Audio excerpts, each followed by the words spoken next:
Hi friends, this is Marilyn from tarotclarity.com, and I know in my last video I made reference to the pile of cards here, and I said that my next video would be in reference to those, but I can't do that yet because I'm still waiting on a deck to arrive. So I decided to do another reading demonstrating how to use the court cards in a reading.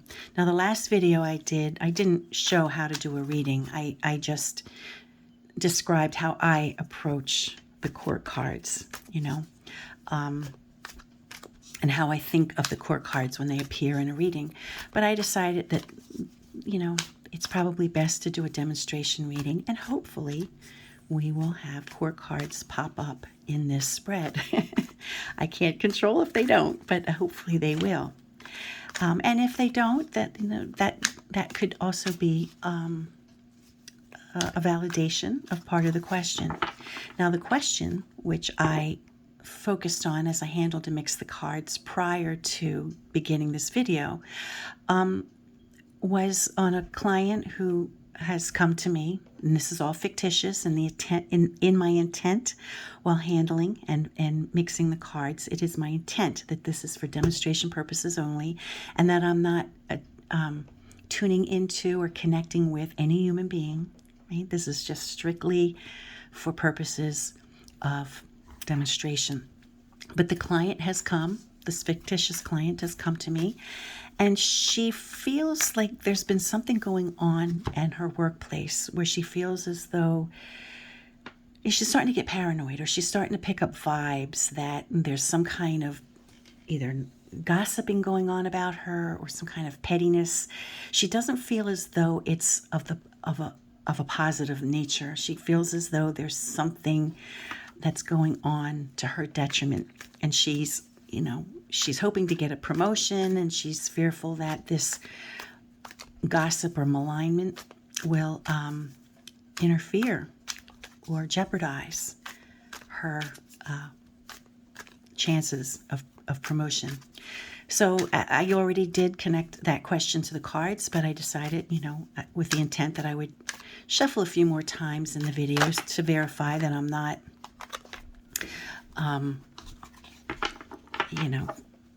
staging a hand, that what pops up is what pops up. You may notice that when jumpers come out of my deck, I'm not one of the people who take any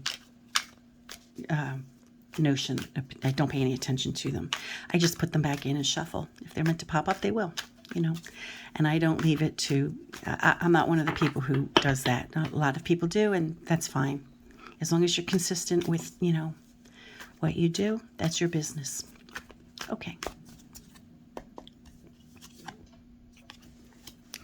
Okay, so the Ten of Swords, as the first card in the spread, the Nine of Swords as the first card in the spread, might indicate stress, aggravation, a high level of anxiety.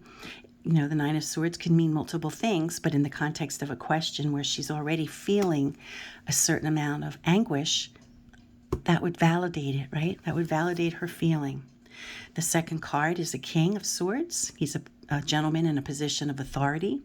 So there could be someone in position of authority who is fueling this fire because they're both from the same suit. We have another suit, a different suit, the suit of batons. 7 is a transition number, so it can be a good thing.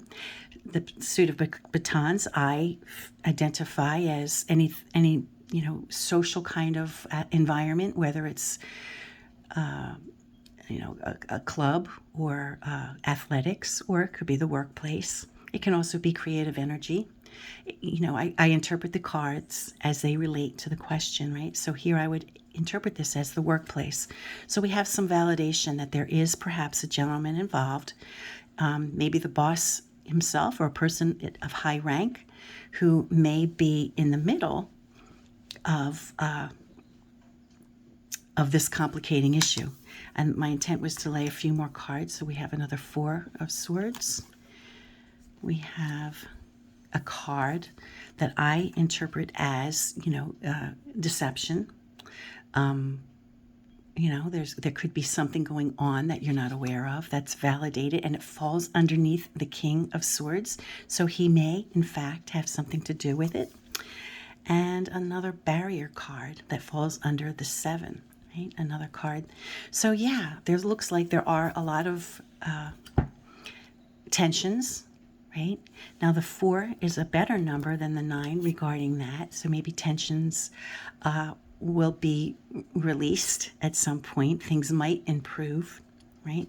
I don't know if that's an olive branch. I don't know what that leaf is, but it reminds me of that, right?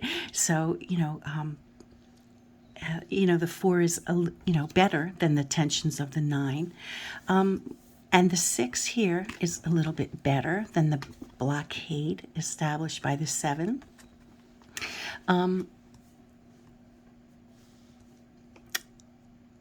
So it seems as though things might improve, things might get better, but yeah, as a matter of fact, there does seem to be someone central to this feeling of hers, a gentleman in a position of authority who may be doing something underhanded. The fact that these 2 cards align with one another. Now, I like to do the quint, and because, this is a spontaneous reading, I didn't do the quint. So let me pause and pull the quint for the 2 lines, and then also for the general reading as a whole, to see what more insights we could get. Also notice that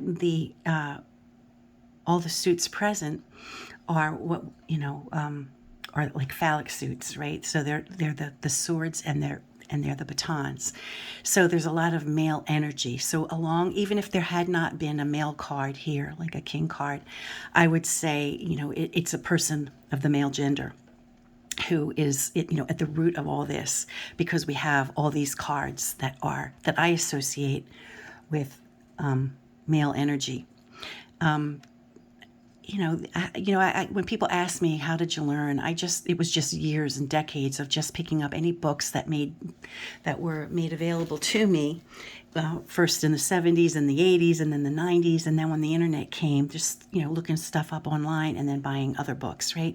So I think my ideas are from here and there and everywhere, and I just take the best of what I find from different sources and I make it work for me. And, I'm always evolving. I certainly don't interpret cards the same way today as I did in 1975 or in, 1992 or even in the year 2015, I'm always tweaking, my craft, which is what I think most people do. But I digress. Let me pull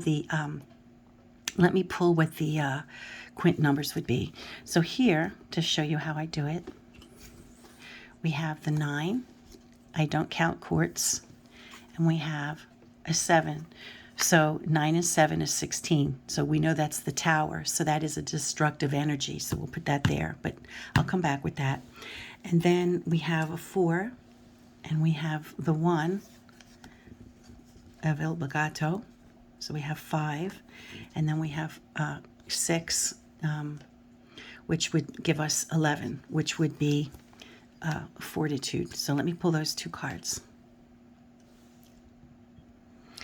Okay, so I've laid the additional cards. So as I mentioned before, the Tower seems to verify that this is a destructive energy. I would recommend to her that, not that she necessarily attacks or anything like that, but that she consider that the individual who may be questioning her or causing the vibe would be someone in a position of authority over her. And this, I mentioned, was, definitely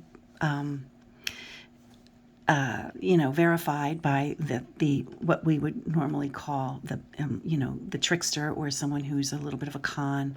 Now, this individual, Il Bagato, is represented by probably a cobbler rather than a trickster. He's someone who's, if he's not a cobbler, then he's someone who's, is a craftsman. So he's not necessarily the mountebank, who, cons people, the street performer, or anything like that. But he still is someone who is, the lower echelon, this card still represents someone of the lower echelon, maybe cuts corners, certainly not like the highest ranking individual to encounter. I mean, his number is number 1, right? So I still, even though he's a cobbler and he's not the mountebank that we are used to seeing, I still give him the same qualities, the same qualifying features. So as he falls under the king, it kind of reinforces that the king is the one who is causing complications or doing something behind the scenes. Now, and again with the tower. Now, as I said, the second tier, despite that, is less. The 4 of Swords is more than half the aggravation of the 9 of Swords.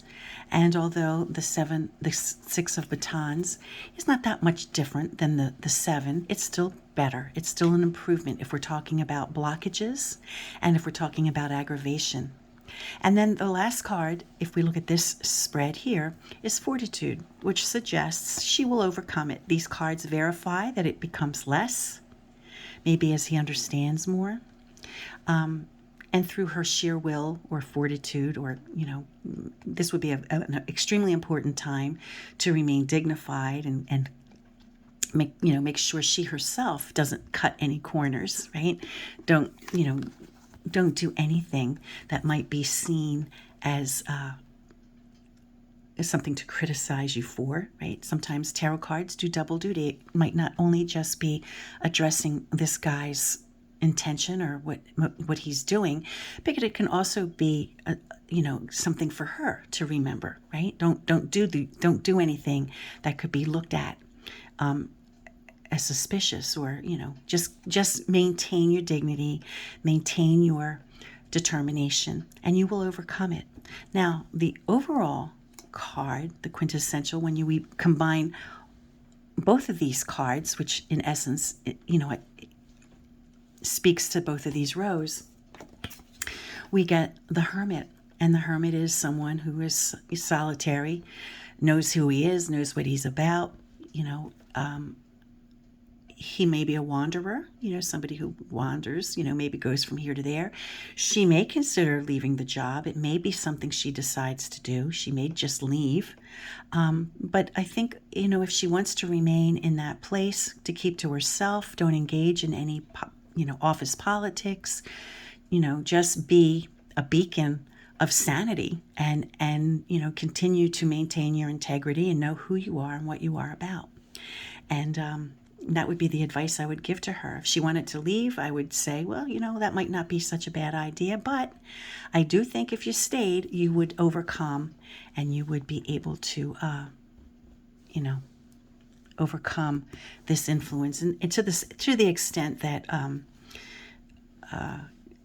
his treachery could be at his own detriment. At any rate, I hope this has been helpful and insightful to you, and until next time, friends, peace and stay well.